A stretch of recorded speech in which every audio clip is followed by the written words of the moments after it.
दोस्तों सबसे पहले तो एक भावपूर्ण अश्रुपूरित श्रद्धांजलि। अत्यंत दुखद खबर, नहीं रहे देश के अनमोल रतन टाटा। बीती देर रात मुंबई के अस्पताल में इनका निधन हो गया। ईश्वर इन महान आत्मा को शांति दे, हमारी यही प्रार्थना है। कुछ प्रमुख खबरों में देखेंगे दोस्तों, सरकारी स्कूलों में शिक्षकों के टी शर्ट और जींस पहनने पर लगी रोक, अब बच्चों की तरह उन्हें भी ड्रेस कोड में आना पड़ेगा। वहीं आरबीआई का बड़ा तोहफा, अब बैंक लोन पर आपको नहीं देना होगा ये चार्ज। और भी बैंक लोन, यूपीआई समेत आरबीआई के 5 बड़े फैसले देखेंगे। मोदी कैबिनेट बैठक में राशन कार्ड वालों को मिला बड़ा तोहफा। सरकारी छुट्टी का ऐलान हुआ, पंचायत चुनाव के चलते स्कूल कॉलेज सरकारी ऑफिस वगैरह बंद रहेंगे। नवरात्रि में रेल यात्रियों के लिए भी अच्छी खबर आई है। स्टूडेंट छात्र छात्राओं के लिए रेलवे भर्ती, सरकारी नौकरी से जुड़े अपडेट भी जानेंगे। और वहीं देखेंगे आज के ताजा सोना चांदी के भाव, मौसम समाचार भी, और सरकार की तरफ से आम आदमी के लिए लिए गए 5 बड़े फैसलों समेत आज के 50 बड़ी महत्वपूर्ण काम की खबरों पर नजर डालते हैं फटाफट से। एक तो आज के दिन को वर्ल्ड मेंटल हेल्थ डे के रूप में मनाया जाता है, यानी विश्व मानसिक स्वास्थ्य दिवस, हर साल 10 अक्टूबर को। और आज ही के दिन भारत ने विश्व कैरम प्रतियोगिता जीती थी पहली बार 1991 में। और भी आज के दिन 10 अक्टूबर की कुछ ऐतिहासिक घटनाओं की जानकारी आप देख सकते हैं स्क्रीन पर। और खबरों में आगे बढ़े इससे पहले बात करते हैं देश के महान उद्योगपति श्री रतन टाटा सर की जीवनी के बारे में। रतन टाटा के निधन के बाद देश भर में शोक की लहर फैली। पीएम मोदी, रक्षा मंत्री राजनाथ सिंह समेत कई बड़ी दिग्गज हस्तियों ने शोक संवेदनाएं व्यक्त करते हुए उन्हें श्रद्धांजलि दी। ये पिछले कुछ दिनों से मुंबई के अस्पताल में भर्ती थे। अभी 2 दिन पहले इन्होंने सोशल मीडिया पर एक पोस्ट किया था, कहा था कि ठीक हूँ, चिंता की बात नहीं। लेकिन बड़ी दुख की बात है कि आखिरकार हमारे देश ने एक अनमोल रत्न को खो दिया। रतन टाटा का जन्म 28 दिसंबर 1937 में हुआ था। हार्वर्ड बिजनेस स्कूल से इन्होंने मैनेजमेंट की पढ़ाई की थी। पद्म विभूषण और पद्म भूषण से भी सम्मानित हो चुके हैं ये। दोस्तों ये सिर्फ भारत के एक दिग्गज बिजनेसमैन या उद्योगपति ही नहीं बने, बल्कि रतन टाटा सर एक महान दानवीर भी थे। जब हमारे देश में कोरोना संकट आया था तब भी इन्होंने देश को 1500 करोड़ से भी ज्यादा का दान दिया था। ये रतन टाटा सर की कुछ जवानी की तस्वीरें आप देख सकते हैं। कितनी सुंदरता, चेहरे पर तेज और सादगी। जीवन में इनकी विनम्रता, सरलता और सादगी एक मुख्य विशेषता रही है। दोस्तों टाटा ग्रुप का अंपायर इतना बड़ा है, इस चार्ट में आप देख सकते हैं कितनी सारी कंपनियां टाटा ग्रुप में आती हैं। गिनती करते करते थक जाओगे आप। और अच्छी बात यह है कि टाटा ग्रुप की इतनी कंपनियों से तकरीबन 10 लाख से भी ज्यादा लोगों को जॉब यानी रोजगार मिल रहा है। सिर्फ टीसीएस, जो कि देश की सबसे बड़ी टेक कंपनियों में से एक है, टाटा कंसल्टेंसी सर्विसेज, उसमें ही 1 लाख से ज्यादा लोग काम करते हैं। श्री रतन टाटा को खोना देश के लिए एक अपूरणीय क्षति है। राष्ट्र प्रथम की भावना रखने वाली ये महान आत्मा को नम आंखों से नमन। महान उद्योगपति और भारत के विकास में इनका अभूतपूर्व योगदान रहा है। रतन टाटा जी के निधन से पूरे देश में शोक का माहौल है। अनगिनत लोगों के जीवन में सकारात्मक बदलाव लाने वाली ये हस्ती रतन टाटा अपने आप में कोई एक नाम नहीं, ये ब्रांड है, ये एक विचार है, ये एक भावना है जो देश के करोड़ों लोगों के साथ जुड़ी हुई है। माँ भारती ने आज एक अनमोल पुत्र रतन को खो दिया है। इन्हें विकास के युग का महापुरुष कहा जाता है। दोस्तों अब मैं कितना बोलूं इनके बारे में, इनके जीवन के बारे में उतना कम है। रतन टाटा के जीवन की टाइमलाइन, सफरनामे की कुछ मुख्य बातें आप देख सकते हैं स्क्रीन पर। कभी टाटा स्टील की भट्टी में चूना पत्थर डालने का भी काम किया था इन्होंने। एक बार फोर्ड के चेयरमैन ने इनका अपमान किया था, उनसे भी इन्होंने अपना बदला कुछ छीन लिया। कुल मिलाकर ना सिर्फ हिंदुस्तान में बल्कि पूरी दुनिया में भारत का डंका बजाया इन्होंने। और अंत में दोस्तों इन महान आत्मा के लिए यही कहना चाहूंगा, ईश्वर इनको अपने सिर चरणों में स्थान दे। चलिए अब अपना आगे बढ़ते हैं खबरों में। देखिए सबसे पहले तो केंद्र की नरेंद्र मोदी सरकार की कैबिनेट बैठक के कुछ बड़े फैसले। गरीबों के लिए मोदी सरकार ने बड़ा फैसला लिया, 4 साल तक और मुफ्त अनाज मिलता रहेगा। आने वाले साल 2028 तक राशन कार्ड धारकों को मुफ्त राशन का फायदा मिलता रहेगा। और 2028 तक जारी रहेगी पौष्टिक तत्वों से भरपूर चावल की मुफ्त आपूर्ति भी। केंद्र सरकार ने कैबिनेट बैठक में प्रधानमंत्री गरीब कल्याण अन्न योजना और भी अन्य कल्याणकारी योजनाओं को साल 2028 तक जारी रखने की मंजूरी दे दी है। 2028 के दिसंबर तक गरीबों को मुफ्त अनाज का फायदा मतलब मिलता रहेगा ना। दूसरा फैसला ये रहा, राजस्थान पंजाब में 2280 किलोमीटर की सड़कें बनेगी और गुजरात के लोथल में दुनिया का सबसे बड़ा NMHC भी बनाया जाएगा। और ये जो 2280 किलोमीटर लंबी सड़कों का जाल बिछाया जाएगा, ये पाकिस्तान बॉर्डर पर बिछेगा, राजस्थान और पंजाब में, है ना। तकरीबन 4400 करोड़ रुपए की लागत आएगी। मोदी कैबिनेट ने एनीमिया फ्री इंडिया प्रोजेक्ट को भी हरी झंडी दी है। इसके अलावा सरकारी कर्मचारियों को यह उम्मीद थी कि केंद्रीय कैबिनेट में उनका महंगाई भत्ता भी 4% तक बढ़ सकता है, क्योंकि आपको पता होगा इससे पिछले वाली मीटिंग में रेलवे कर्मचारियों को 78 दिन के बोनस का ऐलान किया था, जो केंद्रीय कैबिनेट की बैठक हुई थी बीते 3 अक्टूबर को। तो उसमें कर्मचारियों को तोहफा मिला था, तो इस बार भी केंद्रीय कर्मचारियों को महंगाई भत्ता बढ़ने का अनुमान था। लेकिन कैबिनेट बैठक में सरकारी कर्मियों के हाथ मायूसी लगी, महंगाई भत्ते की सौगात सरकार ने नहीं दी है। और इससे पहले वाली बैठक में कुछ और फैसले भी लिए थे, मैंने आपको बताया था। रेलवे के 8 प्रोजेक्ट को मंजूरी मिली थी। इसके अलावा देश के 10 राज्यों में 12 इंडस्ट्रियल सिटी बनाई जाएगी इन स्टेट और जिलों में, है ना। चलिए आगे बढ़ते खबरों में। देखिए आप, विश्व में बहुत तेजी से लोकप्रिय हो रहा आयुर्वेद, अगले 5 वर्षों में देश में 10 नए आयुर्वेद संस्थान भी खोले जाएंगे। केंद्रीय आयुष मंत्रालय की तरफ से यह बड़ा फैसला लिया गया। वहीं खबर देखिए, जम्मू कश्मीर में चुनाव परिणामों के बाद अब पहले ही कैबिनेट बैठक में पास होगा जम्मू कश्मीर को पूर्ण राज्य का दर्जा दिए जाने का प्रस्ताव। अमर अब्दुल्ला की तरफ से यह बड़ी घोषणा की गई। और खबर है दोस्तों, कैबिनेट बैठक ने गुजरात के लोथल में राष्ट्रीय समुद्री विरासत परिसर के विकास को भी मंजूरी दे दी है, जिसके बारे में ज्यादा डिटेल्स भी आप देख सकते हैं स्क्रीन पर। चलिए खबर देखिए, सेना अध्यक्ष के नेतृत्व में शीर्ष सेना कमांडरों की पहली बार LAC के करीब सिक्किम में बैठक होगी और इसमें रक्षा मंत्री राजनाथ सिंह समेत कई बड़े शीर्ष अधिकारी शामिल होंगे। ये बैठक 10-11 अक्टूबर को सिक्किम में होगी। चलिए बड़ी खबर आ रही है, पीएफ का पैसा डकार नहीं पाएगी अब कंपनियां। EPFO एक बड़ा काम करने जा रहा है। दरअसल अभी पीएफ अकाउंट में पैसा जमा होने पर भी खाताधारकों के पास कोई सूचना नहीं आती है। इसी का फायदा उठाकर कुछ कंपनियां पीएफ खाते में पैसा जमा ही नहीं करती हैं। हाल ही में एयरलाइन कंपनी स्पाइस जेट में भी एक ऐसा ही केस दर्ज हुआ था। लेकिन अब EPF अकाउंट में पैसा जमा होते ही SMS भेजने की योजना भी बना रहा EPFO। जैसे आपके बैंक खाते में पैसा जमा होता है, आपको मोबाइल पर मैसेज आ जाता है ना, ठीक वैसे हर महीने आपका जो पीएफ कटेगा उसका भी आपको मैसेज मिलने लगेगा जल्द ही। EPFO की तरफ से ये नया प्लान बनाया जा रहा है ना। चलिए अगली खबर देखिए, PWD ने दिल्ली के मुख्यमंत्री आवास पर जड़ा ताला। आम आदमी पार्टी ने दावा किया कि ये सब बीजेपी के इशारे पर हुआ। दिल्ली CM हाउस से आतिशी का सामान भी निकाला गया। PWD ने कहा कि केजरीवाल से घर की चाबियां ली, हमें बिना बताए रहने आ गई थी। तो ये कुछ दिल्ली में CM आवास को लेकर भी कंट्रोवर्सी चल रही है। चलिए अगला अपडेट देखिए। अब डेंगू की महंगी वैक्सीन इंपोर्ट करने की जरूरत नहीं होगी, जल्दी हमारे ही देश में मिलेगा सस्ते में बना सुरक्षा कवच। अगस्त महीने से हमारे देश में डेंगू की स्वदेशी वैक्सीन का ट्रायल जारी है। तीसरा ट्रायल चल रहा अभी। इस ट्रायल के तहत तकरीबन 400 लोगों को वैक्सीन दी गई है। जल्दी इस ट्रायल के नतीजे सामने आ जाएंगे और पेनिशिया बायोटेक के राजेश जैन ने बताया कि हमारे देश की ही डेंगू की वैक्सीन यानी डेंगू का सुरक्षा कवच बनकर लगभग तैयार हो चुका है। मार्च 2025 तक ये वैक्सीन का ट्रायल खत्म हो जाएगा और फिर इस वैक्सीन को प्रभाव के आधार पर लॉन्च की जाएगी, है ना। चलिए खबर है 3 अफ्रीकी देशों के दौरे पर जाएंगी देश की राष्ट्रपति द्रौपदी मुर्मू। 13 से 19 अक्टूबर के बीच वो 3 इन देशों का दौरा करेगी। अल्जीरिया, मोरिटानिया और मलावी की यात्रा करेगी और इन अलग अलग दिनों में इनका शेड्यूल क्या होगा देख सकते हैं आप डिटेल। वैसे पीएम मोदी भी आज वियंतियाने के दौरे पर जाएंगे। यहाँ लाओस के पीएम से भी मुलाकात करेंगे। अन्य नेताओं के साथ भी द्विपक्षीय बैठकें होंगी और इस दौरान प्रधानमंत्री 21वें आसियान भारत समिट में भी हिस्सा लेंगे। चलिए खबर है चुनाव से पहले महाराष्ट्र राज्य को भी 7600 करोड़ की सौगात दी। पीएम मोदी ने और कई नई परियोजनाओं की आधारशिला रखी है। 7500 करोड़ से भी ज्यादा की योजनाओं को लॉन्च करते हुए 10 मेडिकल कॉलेजों का भी उद्घाटन किया पीएम मोदी ने वीडियो कॉन्फ्रेंसिंग के जरिए। और भी कई जगहों पर एयरपोर्ट वगैरह से जुड़ी परियोजनाओं की जानकारी भी आप देख सकते हैं। चलिए बड़ी खबर देखिए। पंजाब में पंचायती चुनाव पर लगी रोक। हालांकि सारी पंचायतों पर नहीं बल्कि तकरीबन 250 गांव की पंचायतों में चुनाव पर स्टे ऑर्डर लागू कर दिया है। पंजाब पंचायत चुनाव को लेकर हाईकोर्ट की तरफ से यह बड़ा फैसला सुनाया गया। हाईकोर्ट ने कहा कि क्या सरकार सही ढंग से चुनाव करवा सकती है, क्योंकि इन पंचायतों में चुनावी प्रक्रिया रोक लगा दी गई है। कई सारी याचिकाएं लगी थी इस संबंध में। उसके बाद हाईकोर्ट की तरफ से यह फैसला सुनाया गया। वहीं दोस्तों पंजाब में सरकारी छुट्टी का भी ऐलान हो चुका है। पंचायत चुनाव को लेकर मुख्यमंत्री भगवंत मान सरकार की तरफ से आदेश जारी किए गए। स्कूल, कॉलेज, सरकारी ऑफिस बंद रहेंगे और पंजाब में पुलिस कर्मियों की छुट्टियां भी रद्द की गई। एक तो आने वाली 15 अक्टूबर को पंचायत चुनाव होंगे पंजाब में, इसके चलते ये सरकारी छुट्टी घोषित कर दी है। सभी जगहों पर मतलब गवर्नमेंट हॉलीडे रहेगा ना। चलिए अगला अपडेट देखिए दोस्तों। आरबीआई यानी रिजर्व बैंक ऑफ इंडिया की तरफ से एक बड़ा तोहफा दिया गया। अब लोन पर नहीं देना पड़ेगा आपको ये चार्ज। अगर आपके नाम पर भी अभी कोई लोन चल रहा है तो आपके लिए अच्छी खबर है। कल मैंने आपको बताया था आरबीआई की एमपीसी बैठक हुई और उस बैठक में आरबीआई ने लोन पर लगने वाले कुछ चार्जेस को भी खत्म करने का फैसला किया है। आरबीआई ने फ्लोटिंग रेट वाले टर्म लोन के बंद करने पर फोरक्लोजर चार्जेस या प्री पेमेंट पेनल्टी को खत्म कर दिया है। अब बैंक या एनबीएफसी लोन लेने वाले कस्टमर से फ्लोटिंग रेट वाले लोन को बंद करने पर भी पेनल्टी या क्लोजर चार्ज नहीं वसूल सकेंगे। मतलब आप अपने लोन को एक साथ जमा करा रहे हो या एक साथ कुछ पेमेंट ऐड कर रहे हो लोन में, तब आपको एक्स्ट्रा चार्ज बिल्कुल नहीं देना पड़ेगा। और भी आरबीआई के बैंक लोन से जुड़े इस नए नियम की जानकारी आप देख सकते हैं स्क्रीन पर। वैसे बैंक लोन से जुड़ी एक और अच्छी खबर ये आई है, घर खरीदने वालों के लिए राहत मिलेगी। होम लोन की रेटें अब नहीं बढ़ने वाली हैं क्योंकि आरबीआई ने रेपो रेट में कोई बदलाव नहीं किया। ये लगातार 10वीं बार रहा जब रिजर्व बैंक ऑफ इंडिया की तरफ से रेपो रेट यानी ब्याज दरों में नहीं बढ़ोतरी की गई है। यानी किसी भी तरीके के लोन महंगे नहीं होंगे, चाहे आप कार लोन, होम लोन, किसी भी तरीके का लोन ले रहे हो, आपकी जो हर महीने की किस्त ईएमआई आती है वो नहीं बढ़ेगी। रेपो रेट आरबीआई ने अभी भी 6.5% ही बरकरार रखी है। इसके अलावा दोस्तों यूपीआई से जुड़े कुछ बड़े फैसले लिए आरबीआई ने एमपीसी मीटिंग में। यूपीआई लाइट की ट्रांजैक्शन लिमिट को बढ़ा दिया। यूपीआई लाइट जिसमें आप बिना पिन डाले भी पेमेंट कर सकते हैं ना, तो उसकी पहले ट्रांजैक्शन लिमिट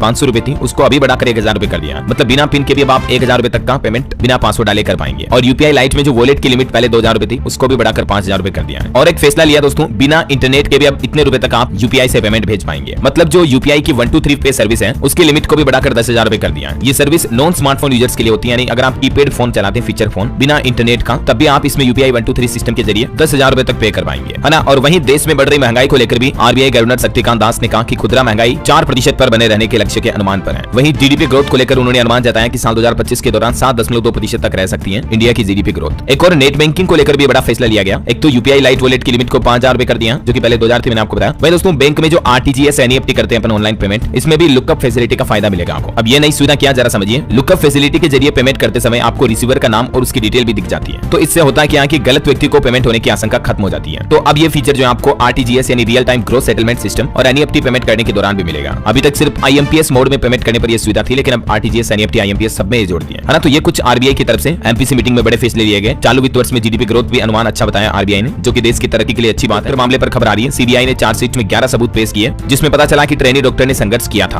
आरोपी संजय की बॉडी पर भी इसके निशान पाए गए और एक बाल के जरिए डीएनए की भी पुष्टि हुई है। वैसे अभी भी इस मामले के चलते जूनियर डॉक्टर हड़ताल पर ही है। चलिए अगला अपडेट देखिए। सुप्रीम कोर्ट के सीजेआई चंद्रचूड़ बोले कि देश की पूरी निष्ठा से सेवा की है मैंने, लेकिन इतिहास मेरे कार्यकाल का कैसे आकलन करेगा इस बात की चिंता है, क्योंकि अगले महीने 10 नवंबर को ये रिटायर हो रहे हैं, इसलिए इन्होंने ये बयान दिया है। चलिए अगला अपडेट देखिए। लाखों लोगों के लिए बड़ी राहत की खबर आई, नहीं देना पड़ेगा बढ़ा हुआ टैक्स। यूपी गाजियाबाद में लोगों के लिए राहत भरी खबर है, शहर वासियों को अब प्रॉपर्टी टैक्स ज्यादा नहीं देना पड़ेगा। निगम बोर्ड की बैठक हुई और उसमें यह फैसला लिया गया। वही देखिए, पूर्व अमेरिकी एनएसए का कहना कि भारत के प्रधानमंत्री नरेंद्र मोदी एक मजबूत नेता है। उन्होंने तारीफ की भारत के पीएम की। और खबर है दोस्तों, भारत, ब्राजील और दक्षिण अफ्रीकी नौसेनाओं के बीच समुद्री अभ्यास भी शुरू हो चुका है। आंध्र प्रदेश के विशाखापट्टनम में यह अभ्यास चल रहा है, जो कि 18 अक्टूबर तक चलेगा। क्वाड देशों का यह बहुराष्ट्रीय समुद्री अभ्यास, जिसका नाम रखा मालाबार 2024, ये विशाखापट्टनम में शुरू हुआ है। वहीं रेल यात्रियों के लिए बड़ी अच्छी खबर देखिए, न लाइन में लगना पड़ेगा न धक्का मुक्की होगी। जनरल कोच में सफर करने वाले यात्रियों को अब कंफर्म सीट मिल पाएगी। अभी हमारे देश में तकरीबन 10,000 से ज्यादा ट्रेनें चल रही हैं। इनमें जैसे वंदे भारत, राजधानी, शताब्दी के अलावा और भी कई सारी ट्रेनें हैं। और इनमें मेल, एक्सप्रेस, शेष ट्रेनों की संख्या करीब 822 है। अब रेलवे का प्लान है इन सभी ट्रेनों में 4-4 कोच जनरल के लगाए जा रहे हैं, जिनमें 2 कोच ट्रेन में आगे 2 कोच पीछे लगेंगे। तो जनरल कोच में अब आपका सफर आरामदायक तो होगा ही और आसानी से आपको सीट भी मिल पाएगी। दिसंबर 2024 या जनवरी 2025 से आम यात्रियों को भी ट्रेन में सीट देगा अब रेलवे, है ना। मतलब ये नया प्लान बनाया गया। और इसके अलावा अभी जैसे नवरात्रा व्रत वगैरह का माहौल चल रहा है, तो व्रत करने वाले लोग भी बेफिक्र होकर ट्रेन में सफर कर पाएंगे, क्योंकि IRCTC ने नवरात्रि स्पेशल थाली पैकेज भी लॉन्च किया है। फिलहाल 150 स्टेशनों पर यह सुविधा शुरू की गई है। हालांकि आप कहोगे कि नवरात्रि तो खत्म होने वाली है, अब लॉन्च किया क्या रेलवे ने। हाँ तो सही है, ये जो नवरात्रि व्रत स्पेशल थाली लॉन्च की, नवरात्रि के करीब 6 दिन बाद भक्तों की याद आई रेलवे को और अब जाकर ये ऑनलाइन ऑर्डर करने की सुविधा शुरू की है। वही खबर है दोस्तों, अब ऑनलाइन भी बुक हो सकेंगे हाल्ट स्टेशनों के भी टिकट। 50 किलोमीटर की दूरी लिमिट जो थी उसको रेलवे ने अब लगभग सभी स्टेशनों से खत्म कर दिया है और UTS मोबाइल ऐप के जरिए आपको एनीवेयर ट्रेन टिकट बुकिंग की फैसिलिटी मिलेगी, है ना। चलिए अगली बड़ी खबर देखिए, सरकारी स्कूलों में शिक्षकों के लिए ड्रेस कोड सिस्टम लागू हुआ, जींस और टी-शर्ट पहनकर आने पर रोक रहेगी। बिहार शिक्षा विभाग की तरफ से निर्देश जारी किया गया, अब फॉर्मल ड्रेस पहनेंगे टीचर्स और इसके अलावा भी स्कूलों में डीजे बजाने नाच गाने पर भी बैन लगा दिया है। बिहार शिक्षा विभाग की तरफ से इस संबंध में प्रेस नोट भी जारी कर दिया है, देख सकते हैं आप तस्वीर में। चलिए अगला अपडेट देखिए, केंद्र सरकार ने ओला इलेक्ट्रिक कंपनी को एक कारण बताओ नोटिस भेजा। हजारों ग्राहकों की शिकायतों के बाद कंपनी से 15 दिन में इस पर जवाब भी मांगा है। और वहीं खेल समाचार पर भी बड़ी अच्छी खबर आई है, भारत ने 86 रन से जीता दूसरा T20 मैच। नीतीश रेड्डी की 50 देखने को मिली, 2 विकेट भी लिए। बांग्लादेश के खिलाफ 2-0 से आगे हुई अब इंडिया। और विमेंस T20 वर्ल्ड कप में भी भारत ने नाम रोशन कर दिखाया, भारत की लड़कियों ने बेटियों ने श्रीलंका को भी हराया। अभी इससे पहले पाकिस्तान को हराया था, अब श्रीलंका को भी 82 रन से हराकर सेमीफाइनल की उम्मीदें कायम कर ली है भारत की लड़कियों क्रिकेट खिलाड़ियों ने। चलिए अगला अपडेट देखिए दोस्तों, CRPF का नया प्लान, तकरीबन 3.25 लाख CRPF जवानों के लिए राहत की खबर है। अब 500 किलोमीटर के दायरे वाले ग्रुप सेंटर से अटैच रहेगी 137 बटालियन। वही खबर है, भारतीय नौसेना में शामिल हुआ दूसरा सबसे बड़ा स्वदेशी सर्वे पोत भी, तो इससे भी इंडियन आर्मी की ताकत बढ़ेगी। और डिफेंस से जुड़ी एक बड़ी डील भी हुई है, US से परमाणु पनडुब्बियों 31 प्रीडेटर ड्रोन के लिए 80,000 करोड़ का सौदा तय हुआ और इससे भी हमारी भारत की सैन्य क्षमता में इजाफा यानी कि बढ़ोतरी होगी, है ना। वही खबर है दोस्तों, अर्जेंटीना के विदेश मंत्री का भारत दौरा भी पूरा हुआ, दोनों देशों के बीच कई अहम मुद्दों पर चर्चा हुई। अभी ये 5 से 9 अक्टूबर तक भारत दौरे पर थी और इस दौरान कई इन अहम मुद्दों पर चर्चा की गई। चलिए खबर है, किसानों ने 35 घंटों के बाद हाईवे से जाम खोला, लाठीचार्ज की अफवाह पर कई गाँव के लोगों ने हाईवे कूच भी किया। हरियाणा पानीपत खटीमा शामली शारनपुर हाईवे जाम करने के दौरान मंगलवार देर रात किसी ने अफवाह फैला दी थी।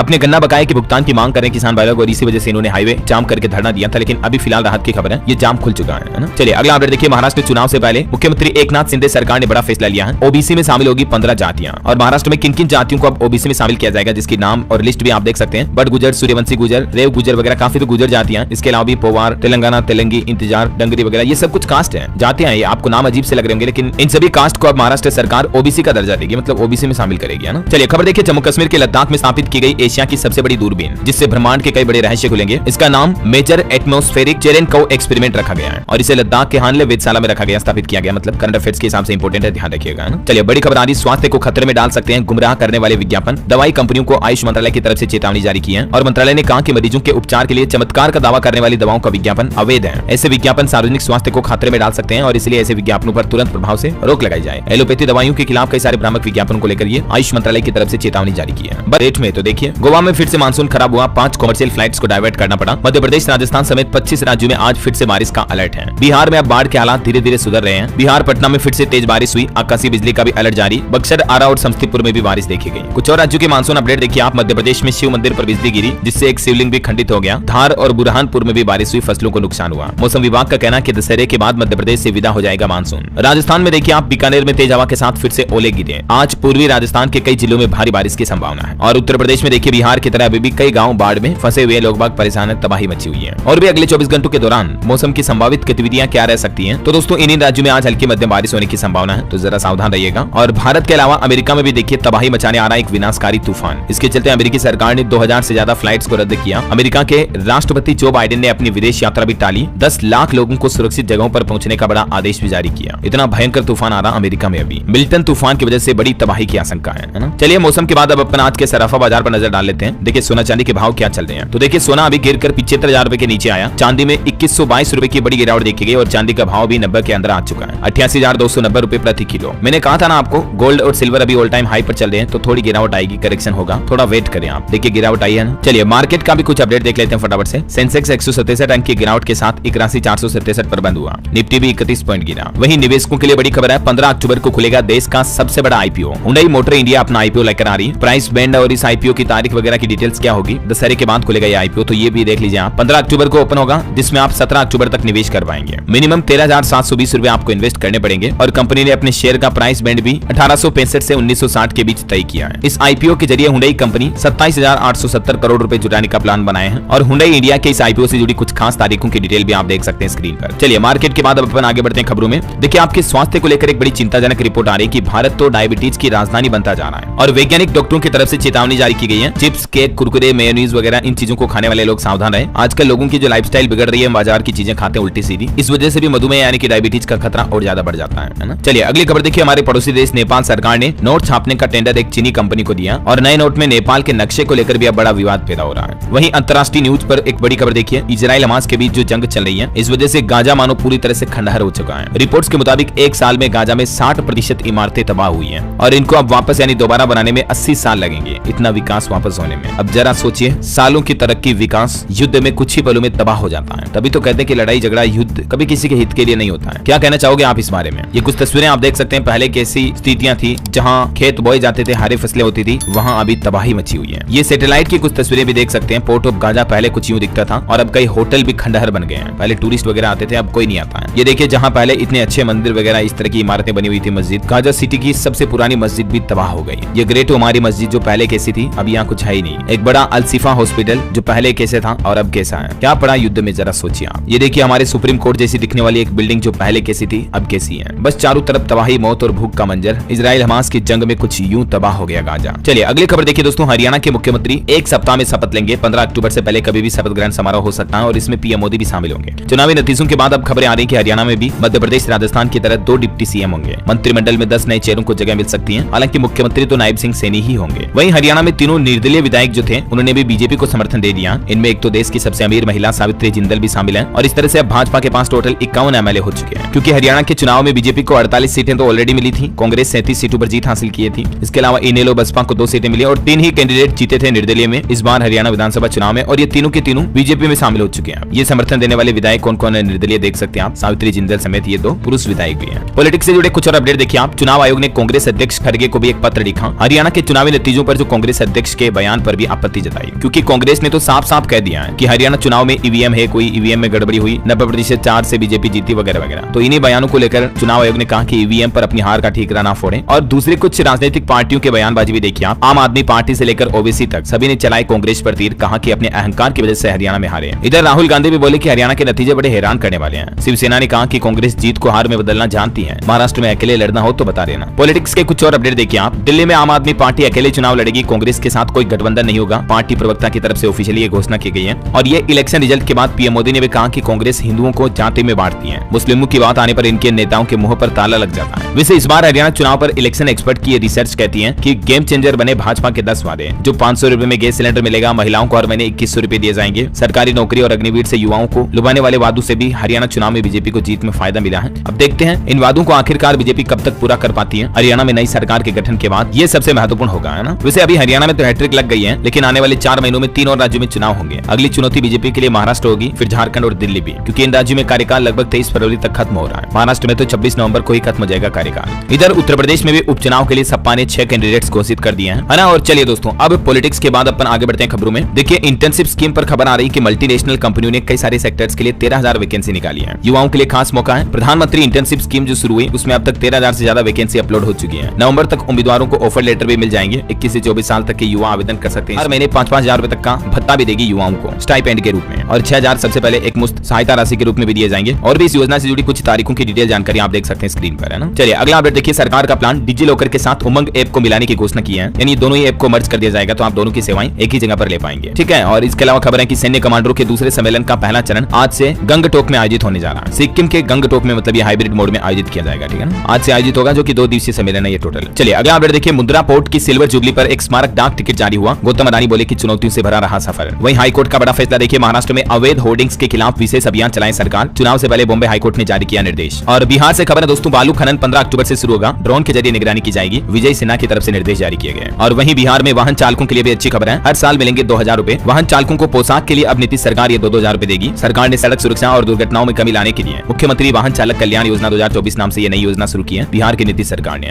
जो टैक्सी वगैरह चलाते हैं, कैब वगैरह, उनके लिए बिहार सरकार की तरफ से ये योजना घोषित की है। इसके लिए क्या क्या डॉक्यूमेंट जरूरी होंगे, इस बारे में डिटेल भी आप देख सकते हैं। और वहीं देखिए बड़ी खबर, 50 नकली दवाओं पर प्रतिबंध लगाए जाने की रिपोर्ट गलत है। डीसीजीआई की तरफ से इसको लेकर सच्चाई भी बताएगी। हाल ही में कुछ दिनों पहले एक खबरें आई थी, आपको बताओगे, मैंने भी बताया था। तो अब इस पर डीसीजीआई का कहना है कि ये दवाइयां नकली नहीं है, बल्कि वे मानक गुणवत्ता वाली दवाइयां नहीं थी। इन दोनों ही बातों में काफी अंतर है। औषधि महानियंत्रक राजीव सिंह की तरफ से क्लेरिफिकेशन जारी किया गया। हालांकि फिर भी दवाओं को बाजार से वापस लेने को कहा गया है। चलिए अगला अपडेट देखिए। उत्तर प्रदेश में शुरू हो चुका कई सड़कों के चौड़ीकरण का काम। धर्मार्थ मार्गों को अब और बेहतर बनाया जाएगा। पहले चरण में 586 करोड़ रुपए खर्च किए जाएंगे। जो धर्म स्थलों से जुड़े रास्ते हैं, सड़कें, उनको अब चौड़ीकरण किया जाएगा, मतलब खुले रास्ते बनाए जाएंगे, है ना। वहीं खबर है यूपी में सिर्फ बाबुओं के भरोसे फाइल निपटाने वाले शिक्षा अधिकारियों को अब नापा जाएगा। माध्यमिक शिक्षा निदेशक ने गुस्सा जताते हुए नया आदेश जारी किया है। जो सिर्फ क्लर्क बाबू के भरोसे पूरी फाइलें निपटाते हैं ना, तो ऐसे अधिकारियों पर अब सख्त कार्रवाई की जाएगी, है ना। वहीं खबर है यूपी के जिले में दौड़ेगी 30 नई रोडवेज बसें। ग्रामीण इलाकों में भी अब सुविधा मिल पाएगी। उत्तर प्रदेश के फतेहपुर में योगी सरकार ये नई सुविधाएं शुरू करने जा रही है। वैसे यूपी में निवेशकों के लिए भी अच्छी खबर आई है। होम स्टे, होटल और रिजॉर्ट के लिए योगी सरकार ने बड़ा ऐलान कर दिया और कहा कि ऐसी चीजों का निर्माण करवाने वालों को 15 से 20 और 25% तक की सब्सिडी भी दी जाएगी। वहीं यूपी वासियों के लिए एक और अच्छी खबर देखिए आप, प्रधानमंत्री काशी की जनता को सौंपेंगे 450 करोड़ की योजनाएं। मुख्यमंत्री योगी आदित्यनाथ की समीक्षा बैठक के बाद अब तैयारियां और तेज हुई। पीएम मोदी आने वाले 20 अक्टूबर को यूपी वाराणसी का दौरा करेंगे और इसी दौरान तकरीबन 1300 करोड़ रुपए से भी ज्यादा की पूर्ण परियोजनाओं का लोकार्पण शिलान्यास करेंगे।